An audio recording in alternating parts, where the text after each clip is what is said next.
I think we learn from stories. I think we connect through stories. I think we build a better humanity when we're both willing to share ours as well as to listen to others. What did you write? A lot of different. Most recently, I wrote Leading with Heart and Soul. I think a lot of people live like this, where their faith, their spirituality, however they might describe it, is in many ways foundation of who they are, and it gets played out in their role as a professional.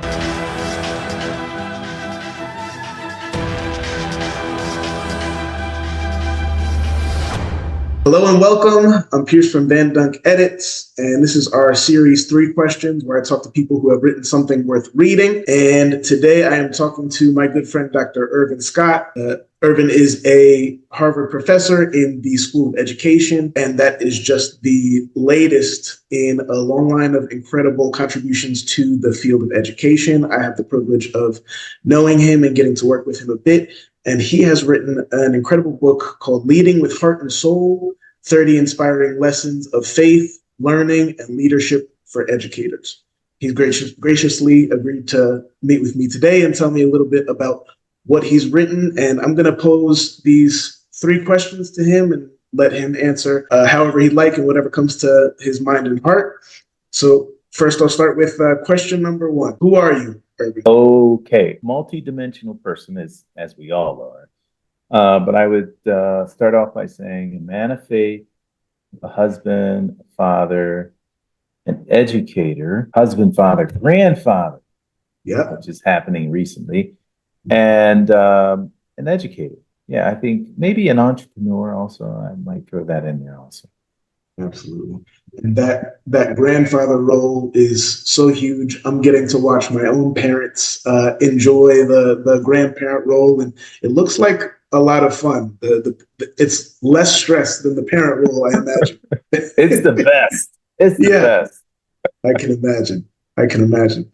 And you being a man of faith, you and I, us knowing each other and knowing a little bit about each other's stories, it's always really resonated with me the way that you bring your faith into the work that you do as an educator and all of the other roles that you've held. What does it look like for you just to be a man of faith in all of these different spaces that you've occupied? Yeah, that's a huge part. You alluded to the book.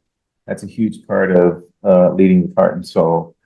I would say in many ways, since I've spent most of my time doing public work, this man of faith, at least in my professional life, has been implicit more than explicit, just living out my beliefs while respecting others' beliefs or lack of beliefs has been really important. But I think in many ways, it starts with trying to be really grounded in my role and responsibility as a husband and a father, and then letting that in some ways be the example that others see as I begin to interact with other people's children and other educators. And so it's lived out.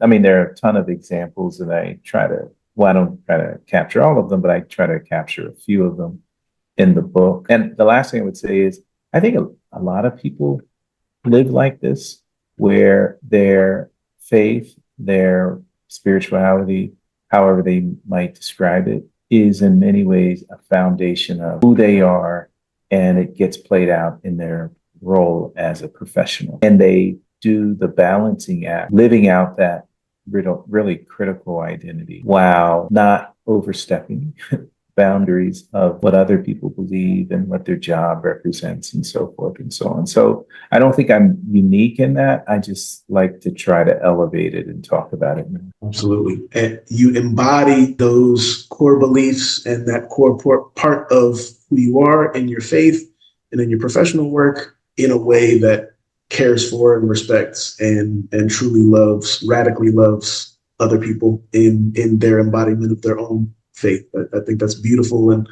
a way that even more people should show up in their vocational spaces. For sure. I so agree. Absolutely. Moving to the second question, what did you write? Okay, so just to be clear, I've written a lot of different things. Most recently, I wrote Leading with Heart and Soul, 30 Inspiring Lessons of Faith, Learning, and Leadership for Educators. But prior to that, and even in collaboration with you, I've written op-eds, I've written reflections, many of them public. But to answer the question more broadly, I do a lot of writing, even like personally, reflection. But the most recent thing was this first book. It's actually the second book that I've written, but the first one, I don't talk about it much. But I tell people, if you look me up on the internet and you look up listening to nature, Irvin Scott, you will find another book. But I don't talk about it because it really was a bunch of ramblings about the intersection of nature and leadership and all of that. But this one I'm really proud of, Leading with Heart and Soul. And basically it's not a memoir. I try to stay away from calling it a memoir, although it does deal with my life. It is more a reflective guidebook, if you will, around how to lead in spaces and places that are similar to what I've led, the way that I've led, particularly education. But I've had people say, I'm not in education. I read your book and I really appreciate it because a lot of the lessons are just generalizable to other leadership roles that people are in. And so that's what I wrote. And I obviously really appreciate your partnership. Getting to partner with you and to touch that book and to have a hand in it was a real privilege, especially, I'm somebody who is not in the field of education, but I've got kids in the school system. I have worked in vocational ministry and have partnered with people in the school system. So to have the insights on education from that book, as well as, like you just said, the general leadership principles that go into bringing that book forth and what people get out of it when they read it was really impactful for me. And the stories that you share from your own life and the ways that your life has intersected with the lives of others are captivating as well. And you really wrote the book in a way that engages people and brings them into your story and brings them alongside of you. It really brings people with you on that journey. So powerful to read. Thank you. Thank you. Thank you so much. Absolutely.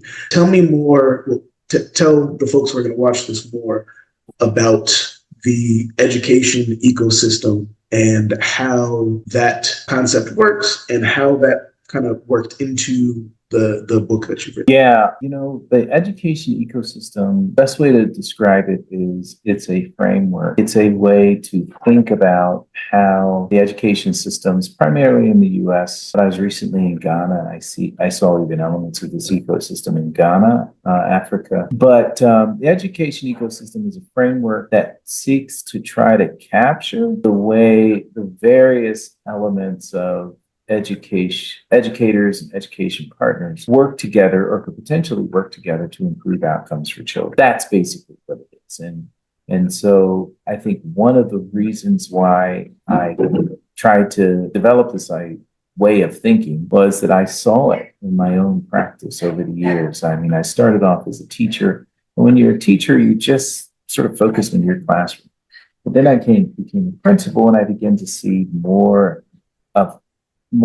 have a better understanding of the way the education system works better in a more holistic way, I should say. And then I became a district leader and I was a nonprofit leader, but it was really when I went to the Gates Foundation where I feel like I was on a sort of perch that allowed me to see more holistically what was going on and what was potentially the various ways that educators work systemically to improve outcomes for children. But when you're in the work itself, when you're in a classroom, you don't see that. When you're a principal, you see other elements of it. And then even when you're a district leader, you see more. But the foundation allowed me to sort of really get on the balcony. I mean, if you think about what happens, if you think of a ballroom in dancers dancing, when you're dancing, you're doing your thing, you see a couple people next to you. But when you go on the balcony, you can see the whole dance floor. You see, oh man, look at they're doing the jitterbug over here, and they're doing this, and they're doing this. And I think the Gates Foundation allowed me to see that. And then from there, I was like, let me see, these guys over here, they kind of work this way, or they dance kind of this way, and this group dances this way. I wonder if they understood how everyone was dancing they would dance more cohesively to continue the metaphor. And of course, this is the metaphor speaks to improving the lives of young people. We could do that much better. And so that's what the ecosystem tries to do here. Absolutely. And in Leading with Heart and Soul, you really pull readers up with you onto that balcony to see those different interworkings of different entities and individuals and families and communities within the education system in a way that you just don't get when you are a classroom teacher. Like you said, you're a classroom teacher, or you are a student, or you are a parent of a student. You don't get that balcony view. You don't get that bird's eye view. So you really pull people up with you That's what I was trying to do. That's one of the reasons.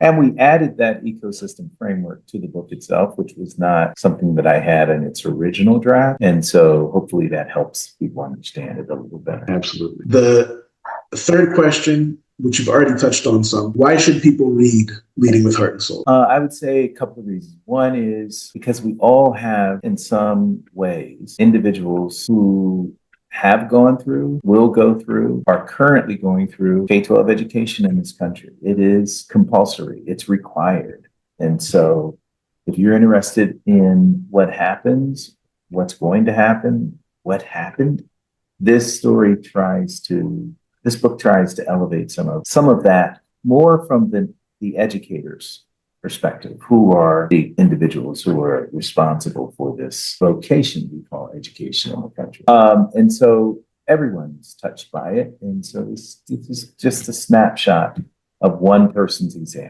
The other reason I would say is because we all have stories. I'm really one of my other motivations is to get people to share more of their stories. I think we learn from stories. I think we connect through stories. I think we build a better humanity when we're both willing to share ours as well as to listen to others. I think that's another major motivator. Absolutely. Absolutely. And speaking as somebody who has had a hand in the book's development, as well as somebody who has read the book just because I enjoy the content of it, someone watching this who hasn't read it yet, you will be entertained as you read this book because the stories are engaging and compelling. And you're not even going to realize until when you're done with the chapter or you're done with the book in its entirety. Wow, I learned a lot. Like I came away from reading this. I enjoyed it the whole time, and I came away with some really powerful lessons on education, on leadership, on sharing. For anybody who has worked with VanDunk Edits that I interview, I like to sneak in a fourth question. I know the series is called 3 Questions, but I like to sneak in one extra question. How has VanDunk Edits helped you in bringing this book to life? Yeah, I think there are 3 ways. One is VanDunk Edits, of which you are the lead and you're the person that I've worked with most closely, does a phenomenal job of getting to know the voice, the author or the writer. That's very, very important because as an author, especially a person like me, you don't have a ton of time. When you give your work to somebody to review, if what you get back doesn't sound like you or it's moving in a different direction, not necessarily in terms of content, but in terms of your voice, that just adds more time. You're like, I gotta get, I wouldn't say it. All right, so I would say that. The other that I would think is really important, which builds on that one, is recommendations and suggestions around ways to tweak humbly, right? And so I think I can't speak for most authors, and I have not been an author for a very long time, but I'm going to assume many authors try to work with someone who they've built enough relationship and trust in that the person can say, I don't know if that works, or I don't know, would you consider this, or what if we did this, or what? And so I think those recommendations and that trust has been really beneficial. And I think this goes beyond just Leading with Heart and Soul, because you and I have worked on many different things. And so building that trust in a way that we can actually push is really important. And then the other is just technical, quality, timely work has been amazing. And I think in all of these ways, VanDunk Edits has just been spot on. Leading with Heart and Soul is published by Jossie Bass. It's available for purchase on their website as well as Amazon. The links for purchase are in the description to this video, and so are all the links where you can find Irvin and his work. If you like what you saw today, subscribe to this channel. Go ahead and check out our other social media platforms. And as always, check us out at VanDunkEdits.com and book a free consultation today.